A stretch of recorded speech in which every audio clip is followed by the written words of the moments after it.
안녕하세요, 택톡입니다. 이번에는 AR을 세팅하고 다루는 방법에 대해서 다뤄보겠습니다. 영상은 로닌 택틱스의 투렘이 교육 중 촬영한 영상입니다. 투렘은 콜오브듀티의 게임 캐릭터로도 나오고 많은 분들이 알고 계시는 로닌 벨트를 만드는 로닌 택틱스를 운영하고 있는 특수전 출신입니다. 영상이 길어 이번 영상에서는 AR 세팅과 운용법 중 조정간, 안전, 길이, 총구 장치, 액세서리 위치, 케이블 정리, 광학 선택, 무어와 0점 조절법, 양한 사격에 대한 내용을 다뤄볼 예정입니다. 모든 내용이 에어소프트에 적용 가능하지는 않지만 조정간 안전, MOA에 관한 내용, 특히 양한 사격 연습법에 대한 내용은 자세히 들어볼 가치가 있는 것 같습니다. 택톡 번역실 AR 운용법입니다.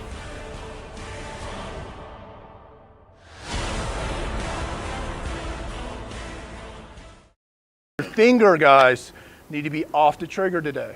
All right, when we're moving, when we're doing dynamic stuff, unless it's at presentation, that means the weapon's leveled with your eye line. That's the only time that weapon goes on fire. All right. Some guys asked. I had some police officers say, "Well, I run my gun on fire all the time. I run through the house with my gun on fire because that's just the way that we do things." I'm like, "Hey, man, that's you.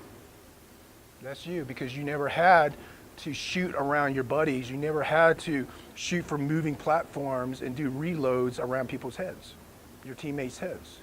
So it's better to develop the muscle memories now, right? You don't think I run through the house with it on fire? Sometimes, depending on the threat levels, depending on the situation. But I have the muzzle, I have the discipline that I trained over and over through the years to put my weapon on safe and to manipulate that in a stressful environment, okay? So if you're saying, if a lot of guys say to me, well, I don't put my weapon on safe because it's, under stress, I'll forget. Well, then you're not training. You didn't put yourself there in the training scenarios, okay? All right, that's my thought, okay? Obviously, people have different opinions. Okay, so let's talk about an AR. Let's talk about the setup of an AR.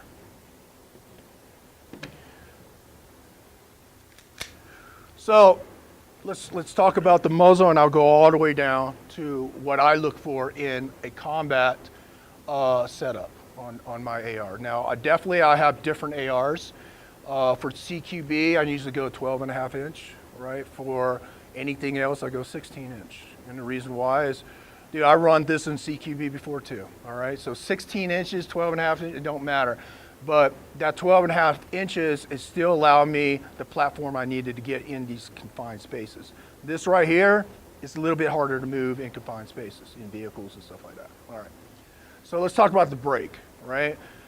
I run the Surefire brake just because it mounts up to my suppressor, okay? The problem with this brake is if you shoot it next to your teammates, he's going to feel the concussion, right? Because it's a little bit of a compensator. It pushes the energy to the side. Just understand that, right? When you're shooting around teammates or whatever. So if you run suppressor, I definitely recommend some kind of muzzle that has a suppressor adapter to it. And this is a Surefire one. All right. I run night vision, so I'm going to need some kind of IR laser. All right. That's a whole different class, but I do run night vision. If you run night vision, well, you probably need some kind of IR laser on your gun. Tac light is a must, all right, especially in low light conditions, CQB environments, different lighting conditions, you're going to need some kind of tac light, all right. I like my pistol grip forward, right, and the reason why is I don't run like this, right, I'm not running like that. I need to get to my instruments, okay? So this allows me that leverage, see how the C-clamp? I'm working the C-clamp, and then I have all my switches along with my light right about here, okay? I do believe in some kind of flip-up sights, right, in case your optics go down. I do believe in that. If you run a magnifier behind your optic right here, then obviously you're not gonna have the real estate, right?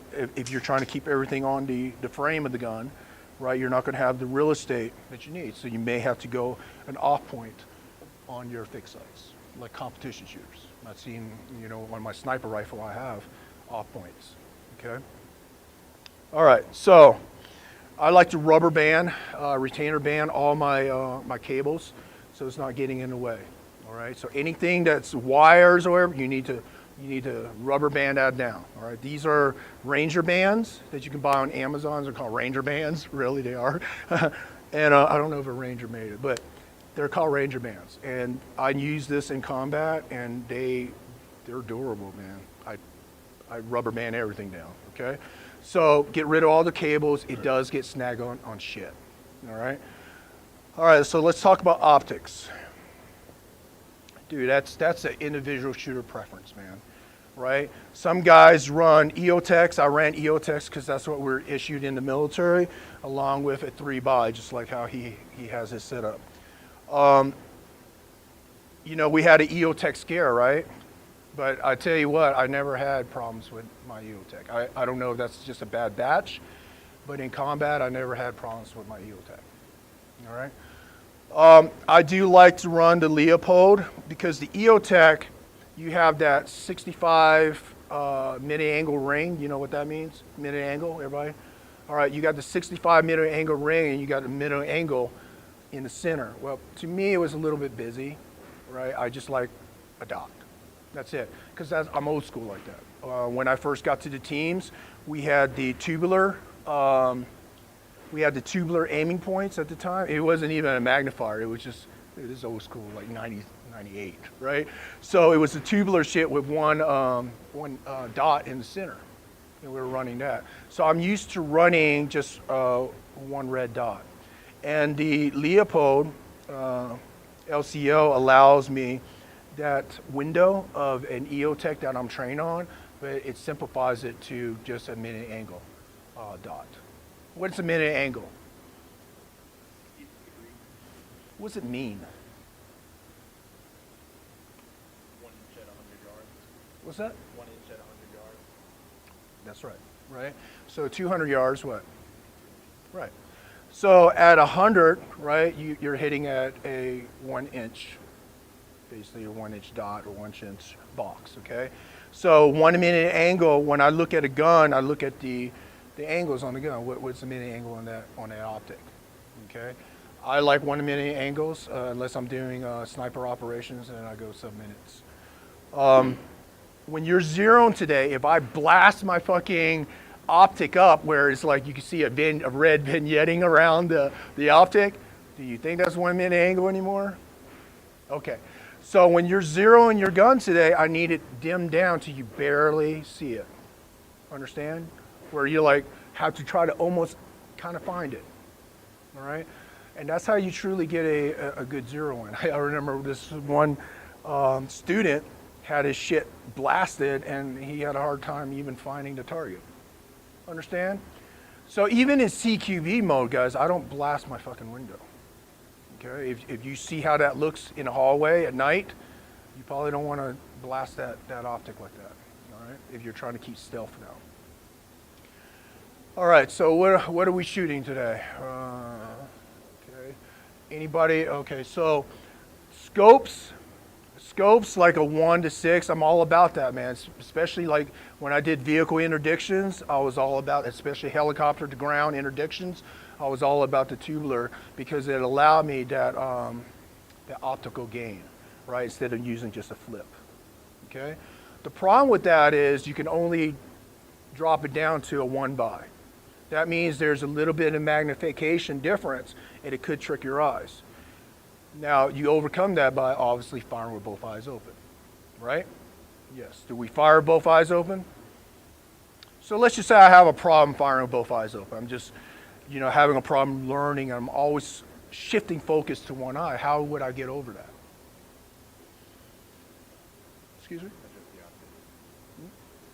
So let's just say today, as we're firing, and you're like, man, I keep on closing one eye too. I want to get used to firing with both eyes open. So young team guys, when they come in, they have a problem firing with both eyes open, right? Why do we like to fire with both eyes open? Situation awareness, right? Situation awareness, and obviously, and you're not shifting all your focal to one eye, okay? So what I usually do is, if you look at an optic, you take tape, and you put tape or you put the dust cover, if there is like a I don't know, aiming point has dust covers that you could put over, and you basically block out the front side of your optic. All right? So you think if I block out the front side of my optic and I'm firing and I close one eye, then I'm just going to see black with a fucking dot, right? But if I fire both eyes open, I'm going to see the dot and I'm going to see what the target, right? So that's how you kind of train yourself. Do you see that as a when can I use that on a mission, operationally? That concept. You ever laid on a range and then the sun's directly in your face and it washes out your optic? You can't really see. You ever had that happen? Yes or no? Yes. So the sun's blasting your face. You think you're going to see that optic? No, you're not. So sometimes what I do is I close that front side and then I can see it crystal clear. All right, so tactically you can use that to your advantage. I learned that in the Philippines. 다음번에는 이번 영상의 나머지 부분을 가지고 오겠습니다. 감사합니다.